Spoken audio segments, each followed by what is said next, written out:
Welcome to the Salt Strong Podcast, disrupting fishing entertainment as you know it. Prepare to laugh. Prepare to get to know fishing legends in a whole new and unfiltered way. And on occasion, you might even learn a thing or two about fishing. Here's your host, Joe Simons. Like diamonds. There we are. You catching this? Fish on, little guy. We'll take it. Hey everybody, Joe Simons, like diamonds. Luke Simons, we're out here. First little cold front. They got a little chill in there. Joe's actually wearing a jacket. Yeah, it was cold running out here. And we're still doing a little top water. You can see we're right here. Oh, something hit mine.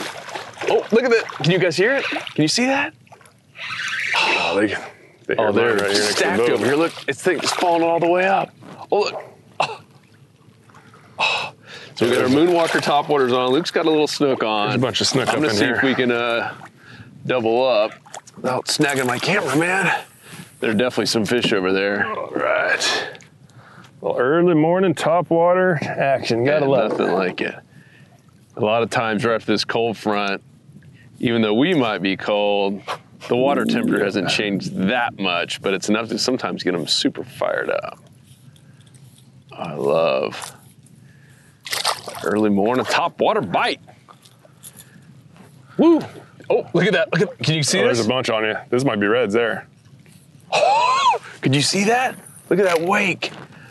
There's a bunch of, Man, they're just stacked right in here. Eat it. Oh, man. Yeah. Yeah, so the goal here is to, like last time, to get an inshore slam, redfish, speckled trout snook. We got the snook right when we got out here. That's always good. Yeah, those were behaving like redfish there.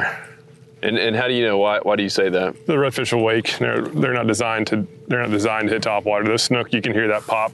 They come up from underneath. They've got more of a pop. And redfish their mouths are basically under their head, so they have to basically bulldog. You'll see it looks like a submarine coming up behind your lure. When we see that submarine, that's usually gonna be redfish. There's nothing like it. We had that on a few podcasts ago. Yeah. Man, that's so cool. All right, this is gonna be In one of the last podcasts, we talked about trout. this is gonna be a catch right here. And just how they are just built for nailing these topwater plugs. I don't know if you can zoom in on Luke's lure here, but he is going right into the feed Come on, zone. where this snook? Oh, there's one following. And at some point, if we miss too many, we'll go to a paddle tail. Yeah, the bomber's been the ticket. Nice heavy lure.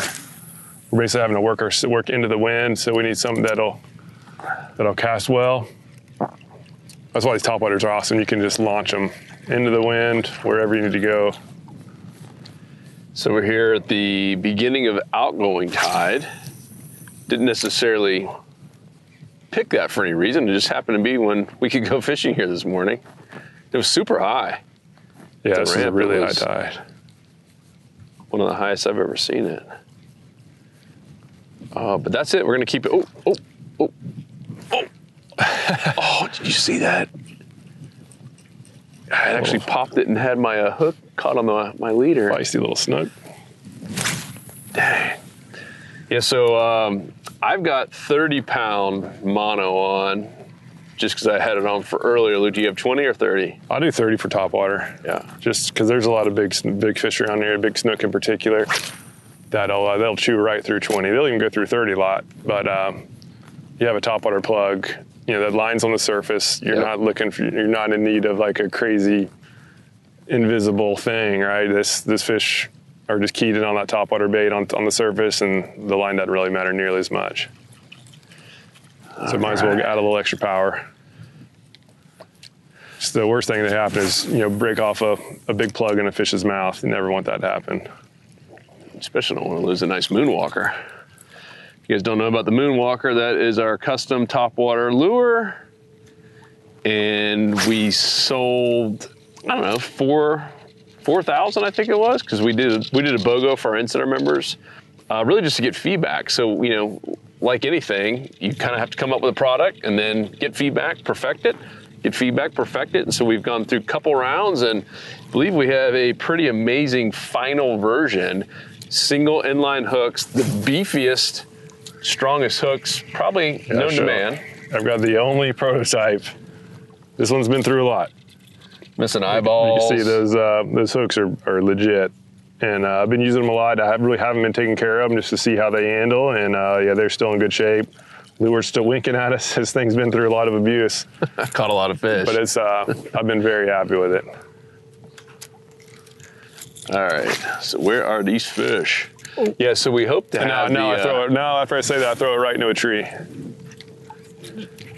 Man. I just wrecked that good spot. Oh boy.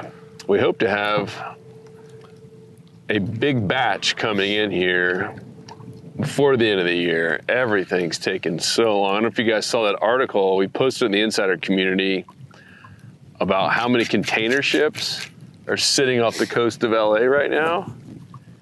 So if you don't know, the container ships. Just go ahead and make a cast right there before I go up there and wreck it. Oh, get my lure back. There's a nice little point right here. And I almost did the same thing. We almost were both in the tree. Oh, they're right there where they should have been. Yeah, that one deserved a strike. Oh man. Let's see if I can get another one here. That's the bad thing about mangroves. They're awesome. They hold a lot of fish, but they are shockingly good at holding on to lures. Whoa! Almost got that one. You're playing with fire. Well, that's the honey hole. Worst case, we're already going up there, right? Yeah. I'll get one a little bit further up this time. It's tough when you're casting right into the wind to judge it sometimes. Oh, man. All right. So you're talking about the container ships? Yeah. Oh, come on, that's got to get a strike.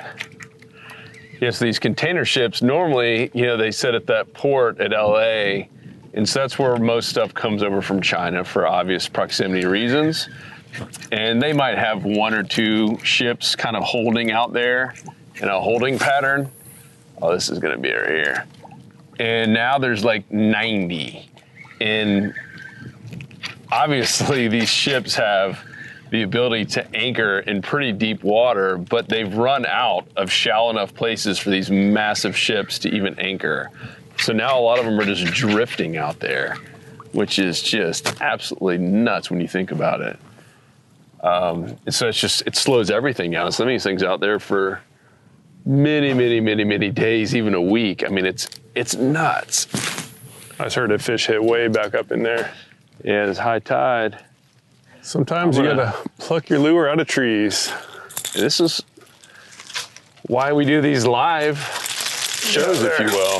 Look at that, like all the other fishing in there. All the other fishing shows are taking 3 days to film a 30-minute segment. We take 30 minutes to film a 30-minute segment. They would never consider showing themselves getting lures out of trees. Oh my. You know what happens. That happens to everybody. Yep. So you guys get to see what really happens. All right, we got to move fast. Good, the bad, the ugly. So we can find some redfish. Yeah, that one area is holding a bunch of little small snook. Not seeing much over there. Ooh. So this is power fishing. Right now we are in the maximum strike time. Sun is almost coming up. Fish are starting to be able to see a little bit. Predators have a big advantage. And they're out there feeding. So now it's all about covering ground, moving fast. So we found that one little pocket of fish, just a bunch of small little snook. And one looked like one little batch of reds. They weren't as aggressive as we want, so we're gonna keep finding. We'll find some better fish. So mangroves, if you guys are, whoa, woo-hoo. If you guys are listening, we're basically just fishing a mangrove line. The point is where we had most of those little strikes. Always fish the point. I mean, it's basically a choke point right here. The water's coming out slowly but surely. For the next hour-ish, 2, it'll be pretty good. And our goal, obviously, is to catch an inshore slam before the sun really comes up. Ideally, before we have to put sunglasses on. It's always the goal. And even to find some redfish schools. That's been really cool. The last few times we've been out here in Tampa, We found some really nice redfish schools. Yeah, that's a good thing about fall is those redfish get schooled up, and it's just a whole lot of fun. And some pretty big redfish too. Yeah, they're rarely small ones. They're usually going to be upper slot to over slots. So the average size has been probably 27, 28 inches. Ooh, there's mullet jumping. That's a good sign. I'm going there in that little cove. See what happens. And then at some point, if we don't get enough bites. Oh, did you hear that? Was that on you? Yeah. That was a big fish. Dude, that was a nice fish. Oh, and I didn't freak out. Oh, that's a nice red. Yeah. Oh, eat it. Oh, I got one up here too. Oh, we hit it again. All right, so what I'm gonna do as a nice brother. Oh, I was just about to say we steal that fish. That was a really nice red. You see that waking? That was a redfish. We might switch it up to. Yeah, that fish was pretty aggressive, but a bomber would have. If that was a bomber, that would have been a fish on. Because the better thing about the paddle tails is the slam shady bomber. It's subsurface. The fish can eat it a lot easier. Just topwater's more fun. That's what we should really. It's hard not to do topwater. Oh man, my heart's beating. Yeah, we would have had more fish in the boat had we had the bomber. That was a nice fish. That was a big one. Came up 2 different times to. I had something messing with me out here too, so I think there's some fish up on the flat. Mine looked like a jack though. There we are. That thing sucked it down. There we go, baby. There we go. Might be a redfish there. We're talking. See if we can get that red out of the way, and then we just have to find a trout. Just don't tell me it's a jack. Oh no. It could be. No. It's fighting like a jack. That happened to me here last time in the same area. Yeah, you have been the jack. I don't know though. Jack King.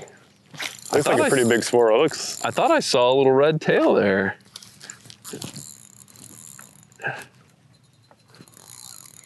Oh, come on, let's double up.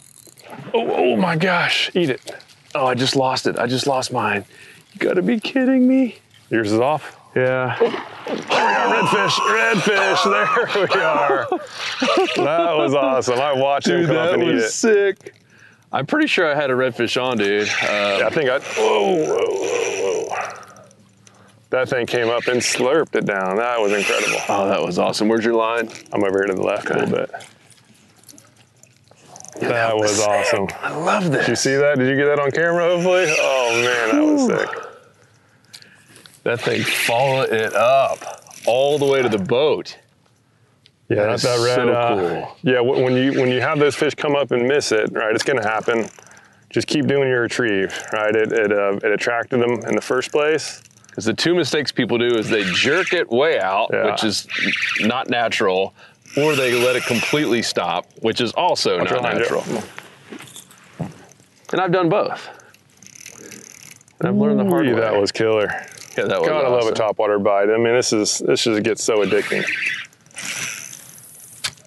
Let's see if we can get this guy up. Let's see if we can double up since we would have had 2 on.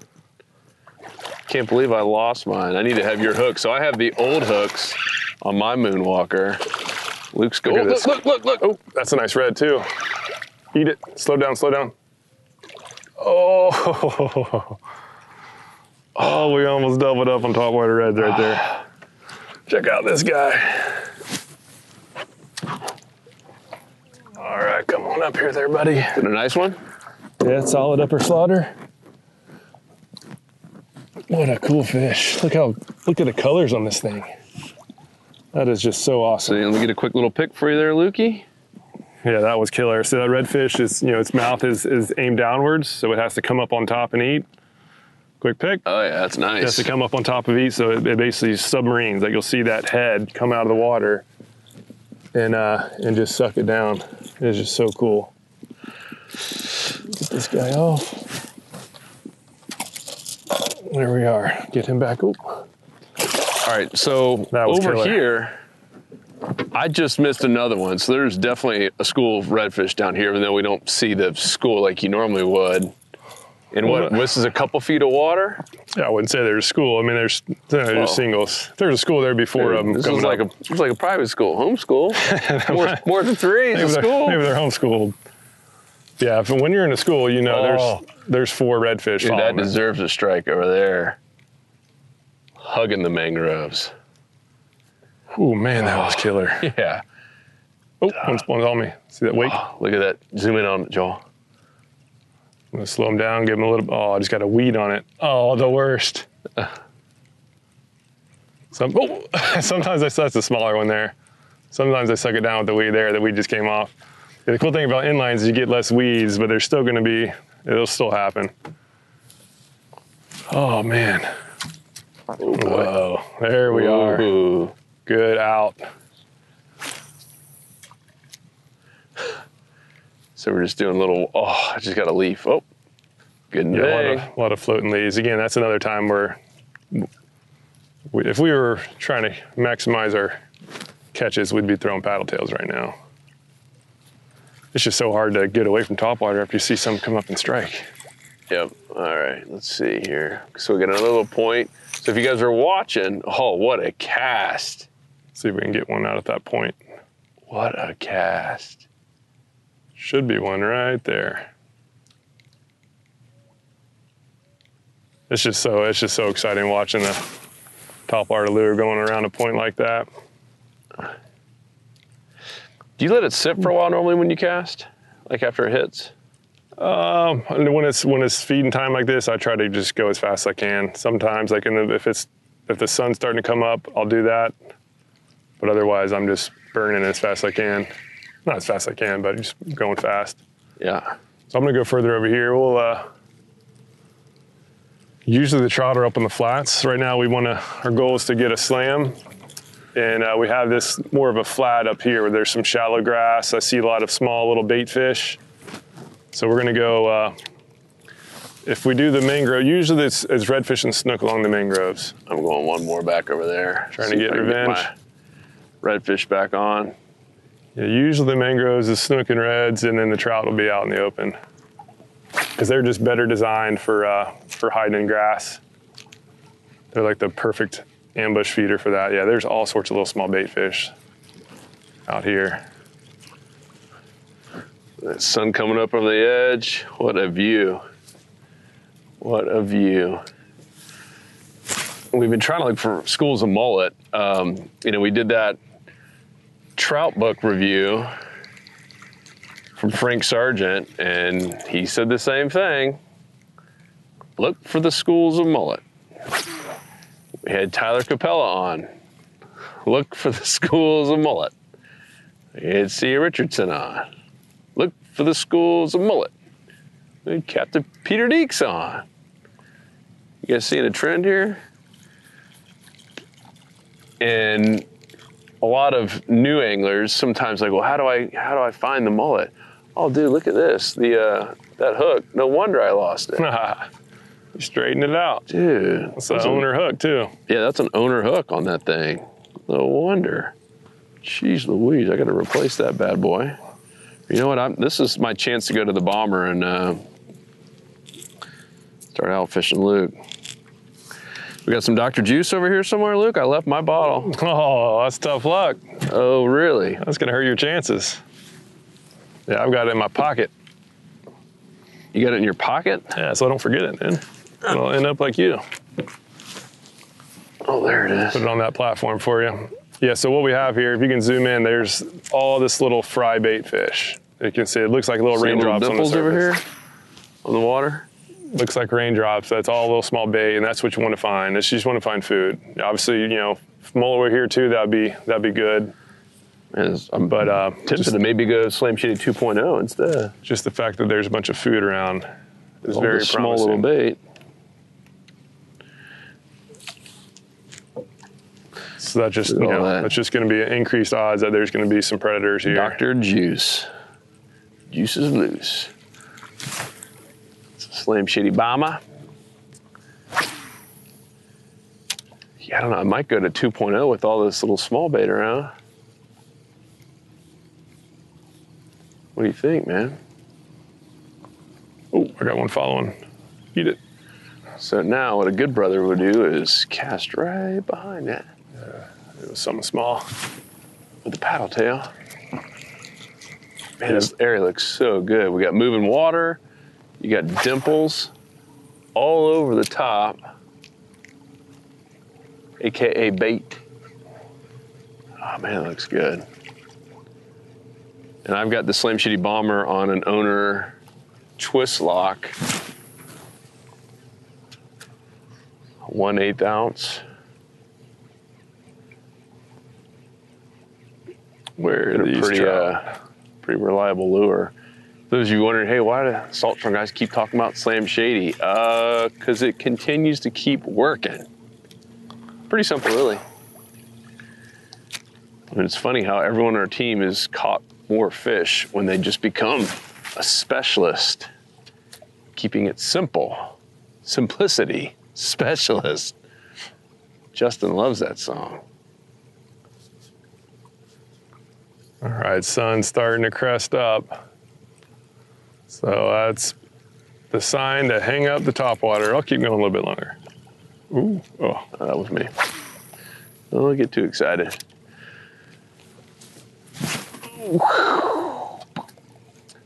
So what depth are we in right here? A little bit deeper? We're in about, it's probably 2 feet of water. And so we're at pretty much high tide that's starting to move out. And in a couple hours when it does, then we would go back to that mouth where all that water's dumping. You do the same thing even in Jacksonville and St. Augustine and Savannah, Georgia. Hit those creek mouths and openings on the outgo, and all that bait's getting pushed out. Yeah, the high tides like this, the fish will push up into the backwaters. Yep. They'll come up to feed. All the areas that they can't access at the lower tide, they'll shift up into, and so that's where they are right now. And so they'll start. We're just working our way in, and they're going to start working their way out. And so the idea is just to intercept them, because there's a bunch of schools around. There's been a good amount of schools of redfish around this area, and right now we don't know exactly where they are, but they're somewhere up in here. And if we just keep moving at a pretty good pace like this, we're eventually going to find them. Ooh, look at that cast, huh? That deserves a little snook right there. Or a big snook. I'll take a big snook. I'm going to do a couple more casts with this, and I'm going to switch to the bomber. Yeah, I might get a 2.0 if you put the bomber on. Kind of my confidence bait. But I have seen this bomber work really, really well here in the last few weeks, especially if fall fishing. If you guys don't have Slam Shady Bomber, go to fishstrong.com right now and buy a couple packs. Man, when those big mullets start showing up, and this thing, you don't really have to do much. You just reel it in. Has a big old tail on there. It'll give a lot of good action. Go hit that point over there. See if we can't get a snug. There should be some fish on this point. And then get some Dr. Juice. Put a little Juices Loose on there. Put a little bit on your leader line. That was another tip that, oh, there we go. Is that a trout? Oh man, it might be our trout. No, it's a snook. It's a little hungry snook. 12, 14-inch snook on the 5-inch Slam Shady Bomber. All right, come here, little buddy.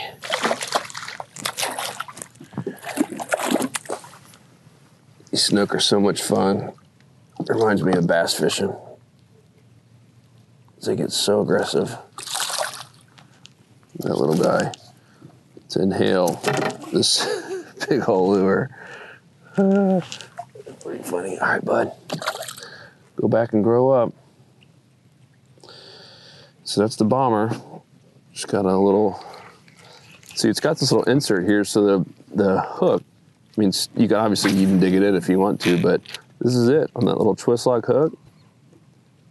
Weighted, and it pretty much stays weedless with that. And when the fish bites down, it eats the whole thing like that, and boo bam sham. If I don't get a cast, I'm going right under that point right there. If I don't get a strike right here, I'll be surprised. Oh, zoom in on that. Come on.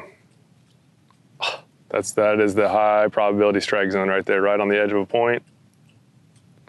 Can't believe there's not a snook patrolling that thing. All right, so that's my sign. When I go past a good spot like that without a strike, that's my sign to I'm going to the paddle tail. Because I don't think there had to been some sort of fish there, and so it just wasn't willing to come up and eat. So we'll now go down to them. Topwater fun is officially over. And let's talk too. We met someone at the ramp who's I believe a new insider member, right? Yeah, I've just signed up. Yep. And like so many of us, as new anglers, because he was a newer angler, it's tough, right? I mean, it's intimidating. You see an area like this on the map, or you see us fishing, and you're like, oh man, it looks so easy. And then you get out here and it's like, whoa, it doesn't look like I thought it would, or hey, the tide's a little bit different than the tide station said it would be, or hey, this looks completely different than it does on a satellite map. And one of his biggest mistakes, at least from what we could tell in a short conversation, was switching up the lures too often. Now, we obviously just switched it up here, but that's going to be the only switch, the only two lures I have, essentially.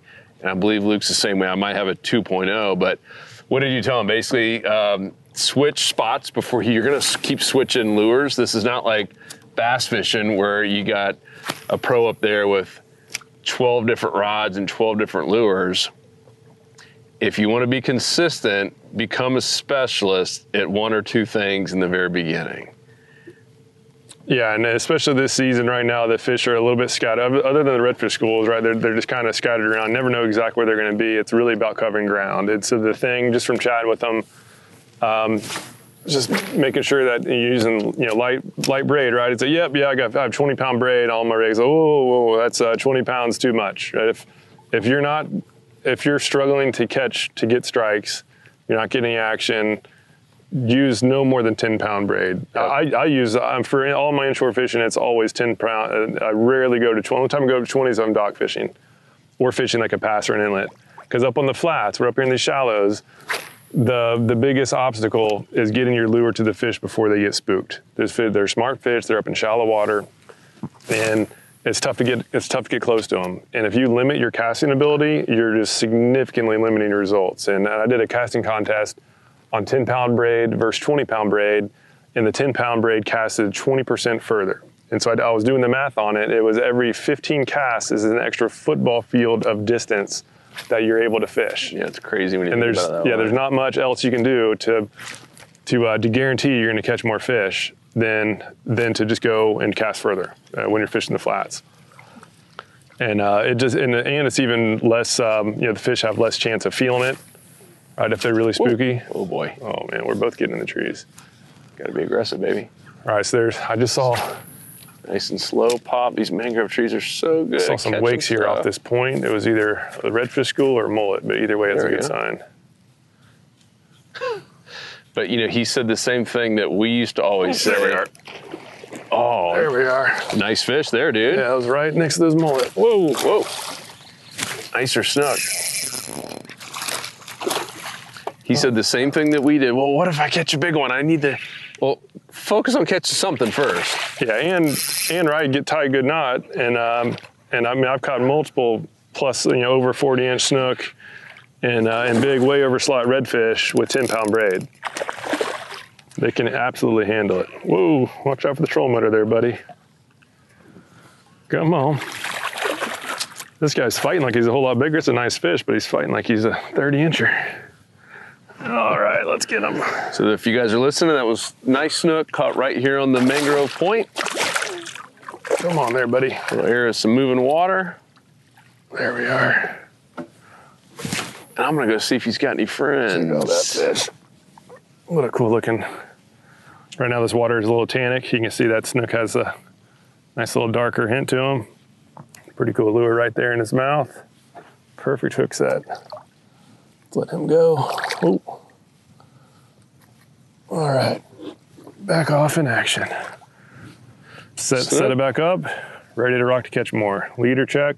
One thing I'm doing too that I started doing, I picked this up from Peter Deeks, a live bait specialist, and I go, I'd like to have of the shorter, I guess, so I have 10-pound braid, and then I go to a 20-pound top leader, and then I beef up this bottom section with 30.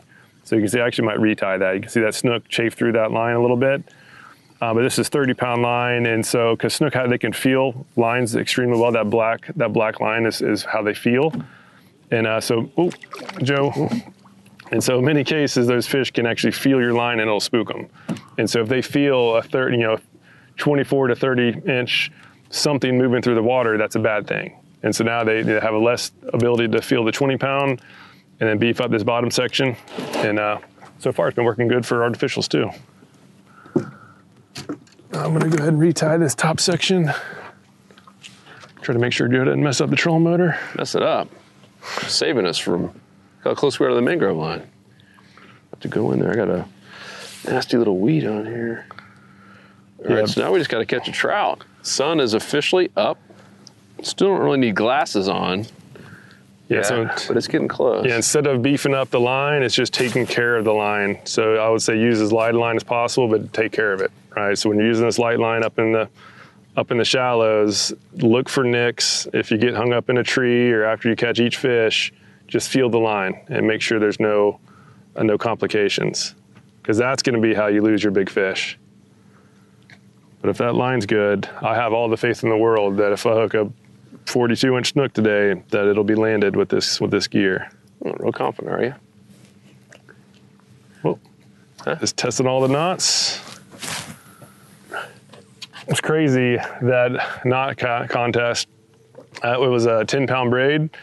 And I have a new record for the strength of a 10-pound braid to a 30-pound leader. It was 26 pounds. That's a braid rated at 10 pounds. Oh, almost got in those trees. What line was it? That one was actually what I'm using right now, the Daiwa J braid 8 grand.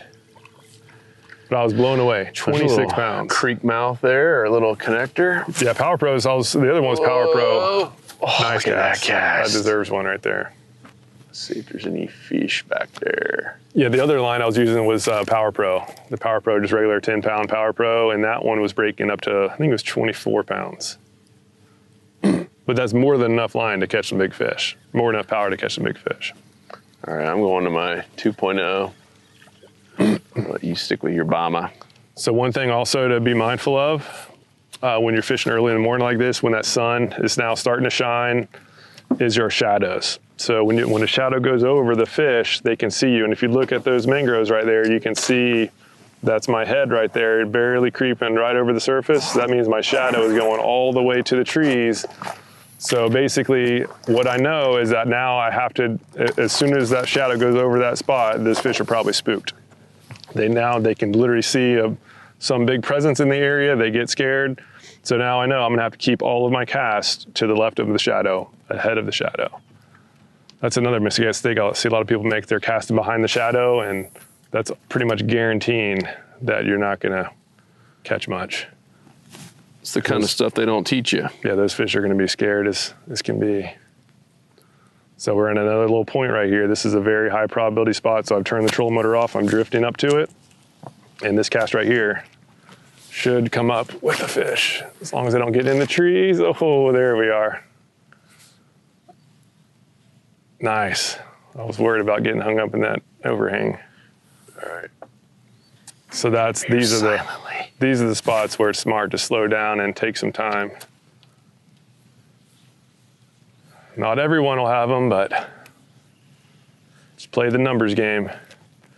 Yeah, that whole shadow thing is probably hurt more people's chances than they know. Oh, absolutely. And man, I just had one falling. And most of us just don't think about it. But look at that. I mean, yeah, so look how obvious it is here. So now you see that? And we're still what, 18 feet away? Oh, probably more than that. 20? 21? That's a big deal. We were talking about Weird Al Yankovic. It's always got to be a little bit of entertainment on here, movie quotes. But Weird Al, what was your favorite one, Joel? Gump. Gump. And then he had the Coolio one. That was great. But it started with, we had, right when we got out, before we have the mics on and stuff, we had a fish come on and we're like, eat it, eat it, eat it. Dun, dun, dun. Remember that one? Classic. Eat it. Don't you make me repeat it. Or was it Beat It? Was the original Michael Jackson? Yeah, that was the original song. I don't even remember the original song anymore. I like Weird Al. He's so good. And the dude went to like MIT or something, didn't he? I didn't know that. Yeah, he went to MIT or Harvard. It was apparently like a super bright dude. He said, hey, why be an engineer when I can just rewrite people's songs and make parodies? He did it, but probably the best Weird Al ever. And if you guys know what I'm talking about, I'm going to give you a little hint. Spatula City. Spatula City. Spatula City. Name the movie. Spatula City. Oh, what movie was that? It's 3 letters. Yeah, it's UHF. Yep. Joel knows it. Camera guy knows it. Right. Weird Al. That's right. Classic. What a classic. Oh, I did get bit. It was dang. Got puffered.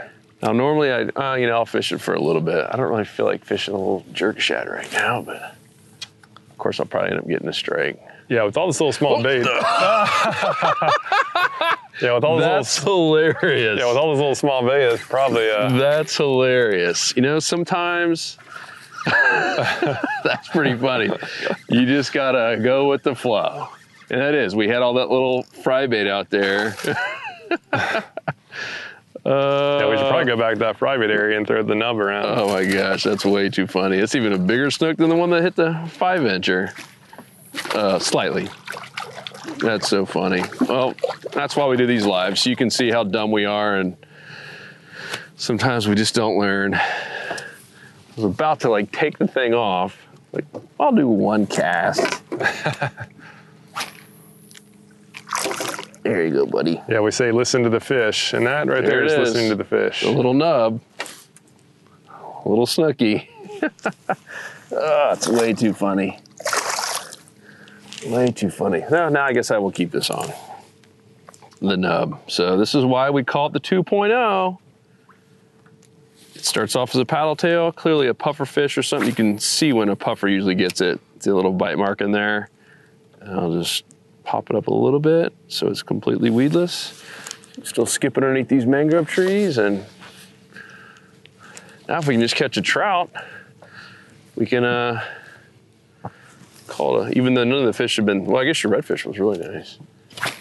And still a successful day. I mean, we'll be back in the office before 9 a.m. That's a successful day. Let's look up here at this point up ahead, see all that life on it, a lot of little small ripples. So that's going to be a high probability spot. So we're just going to. If you guys are listening, definitely watch this, because this is an area that you can kind of replicate all over the place. Oh, absolutely. We have same area like this in Bokeelia and Pine Island, and there's millions around here. This is nothing. It's really all about the type of spot versus the actual spot back there. Although for our club members, and we do show our spots, but it's not to say, hey, I go to the spot, because that's not going to be the case, right? As the tide changes, as the seasons change, these spots will get good and bad, and so it's all about the type of spot. And it's just easiest to learn by seeing actual examples, which is why we show the spots. And they're not secret, right? It's working great now, but it probably won't be. There's some guy coming behind us right now. In a couple hours. Yeah, that guy's burning. Make sure to follow the rules on no wake signs. Oh boy. Guy back there is clearly not. You see that? I wasn't watching. I was watching that. I got caught in the tree, flipped it over, and as soon as it hit the ground, fish came up, and I missed him. I'm buzzing right on that point. There's something right there in that little pocket. Should be a fish. See if I can Playing hard to get. recreate it. Oh, there it is. It's right where it hit last time. I heard a really big fish hit way back under those trees. Especially don't be burning through flats. Oh, come on. You see some with the camera. We were nice. We didn't put you on film, but. I think Joel did. Oh, you did? Oh, okay. Joel did. Never mind. So now everyone knows who you are. You jackwagon. There's a reason there's some rules. Navigation rules. And also, we all hate as anglers to see the prop scar. And this is a pretty shallow area with a lot of nice grass still. And a lot of times it's the experienced people, but maybe they're not doing the damage themselves, but then somebody inexperienced will see that person going fast and, oh, I guess I can go fast too. And now they're just wrecking the place. So it's best just for everybody to go with the law. That is right. Yeah, We'll send Weird Al after you. Yeah, these fish are definitely up under these trees. I've been hearing some pops like way up under the bushes. All right, come on. It's one of the bad things about the high tides. Ooh, okay, so some pushes just came out there. That might be a little school of reds. There's spooks that was a little bit off the trees. I want to make a cast out there and There, go for it. great wide open. See if anything be out there. Man, it is just flat calm out here I today. went further over that way. Sometimes that could be tough. Yeah, no wind, no clouds is pleasant to be out, but it's very tough fishing wise. These fish have a big advantage. And so after this, once the tide goes down a little bit more, we'll start looking at those creek mouths, the entrances. Hopefully find one big school of reds and then call it a day. Because they've been out here. This is the time to hunt for redfish in October. Ooh, yeah, there's some fish right there. Wait, what'd you see? I just saw some fish wake off there. Definitely keyed on something, some danger being in the area, but sometimes they'll still hit. Those did not want it. All right, I'm going down this mangrove line here. Try to catch one more fish and call it a session. Yeah, we need to find that trout. A lot of times, as soon as we take the camera off, we'll end up catching the final fish. It's happened. And in general, the safest bet for trout, like now that we need a trout, the safest bet is usually on the outside grass flats. We're way away from that, so we can't get out there before we have to shut this thing down because we... Yeah, because our promise to you is to not hit stop on the play button. Yeah, so we'll, if we don't pick one off here, oh, there we are. Ooh, let's see what we have. Oh, this feels more redfishy. We've got the high hand today. Yeah, so just... That was right on the middle? Yeah, it was out in the middle. Dang, I'm sitting here trying to hit the mangrove. Because we saw that little school of reds like 20 feet off the shore, so I was like, oh, might as well just cast it around. I'm gonna go out there myself. See if it's Kind of got doing any, the jack turn. Okay, no, that's probably red. see if you got any friends with them. Yeah, you can tell a jack because they'll just do a circle. They're not ambi turners, so they basically just pick away and just keep going around the boat. I'm not an ambi turner. It's okay, Derek. I'm sure there's a lot of people that can't turn left. So as soon as the fish will make a run away, it's usually not going to be a jack. Zoolander. What a great movie. What's interesting is with the tail off on this 2.0, I can cast it farther than I could the bomber. That thing is so aerodynamic. It's aerodynamic, yeah. Golly. Let me get on the other side. Oh, you got to get your good lighted side. That's my good side. All right, 2 redfish before work starts. Yep. Let's see here, little fella. Not as big as the other one, but it's a healthy little fish. Good job, Lukey. So if you guys are listening, Luke's got another redfish now. Joe, you can back up and get your shadow out of the way. There we are. Look at, whoa, boy. Whoa, sorry about that little fish. Well, you guys get to see it all here, even when Luke fumbles. Normally, that's my job. There we are. That's better. Cool looking fish. This water's a little tannic. These redfish have really cool colors on them. Yeah, that's a beautiful fish. All right, well, I'm gonna keep and he's off. Fishing myself. Line check. Perfecto. All right, well, I say we call it. Might as well. Then we'll go on the outside and maybe even do whole other podcast.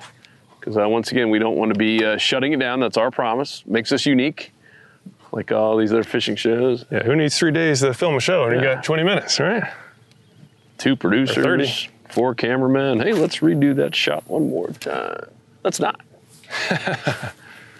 Whoa. I'm falling apart over here, everybody. That was awesome. Now we're this is just bad. So I think we will officially end it on that. Doggone. Now it's all caught around my rod tip. It's funny. Show must go on, though. Rules are rules. Can we even end it on that note? I don't know. That's a little bit embarrassing. Maybe we'll get a little longer, see if we can plug up another one. All right. Oh, look at that cast, y'all. Keeps going and going. I know we will end it here. Let us know what you guys want here for this kind of fall and even getting into winter.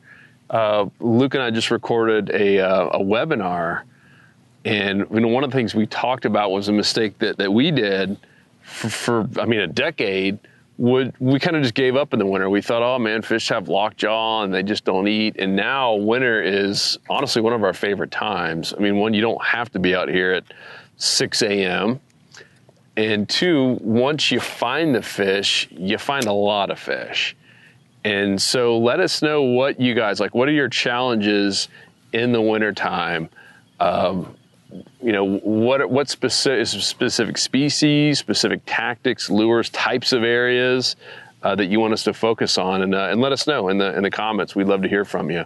And of course, if you haven't joined us in the Insider Club and want to see exactly where we're fishing every week, not just us, but our entire team of fishing coaches, definitely come join us in the club. It is the only fishing club that guarantees you'll be catching more fish, finding yourself in the 90-10 zone, which is 90% of the feeding fish are in 10% of any area at any given time. And we help you save money on your tackle. Got a lot of really neat things happening on the tackle side. It's going to be a big, big, big year for our members. And that's our big goal is, get great products that work really, really well at an amazing value. And we got some really, really cool stuff coming. Yeah, so. Like right now I'm testing out a new rod and reel that's going to be just for Insider members. I can't get you too close to it, so it's a little bit hidden, but so far this has been by far my favorite overall combo. As far as just feel and comfort. Super lightweight, incredible feel, enough power to get the job done. I've been really happy with this. In any of our own stuff, what our goal is, just so you guys know, is, for all of our tackle, we pretty much have, 20% off.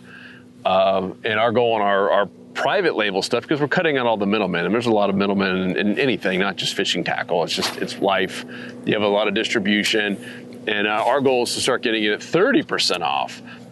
So you'll start seeing some of that next year as well on some of these things like rods and reels. So really pumped for that. So come join us if you haven't already, saltstrong.com, and wish us luck on catching this trout, finishing off the day strong, with at least Luke catching a slam. I've caught a couple little snook. Join the Insider Club. Don't join the club of people like that who are buzzing over manatee zones. I know. Not good.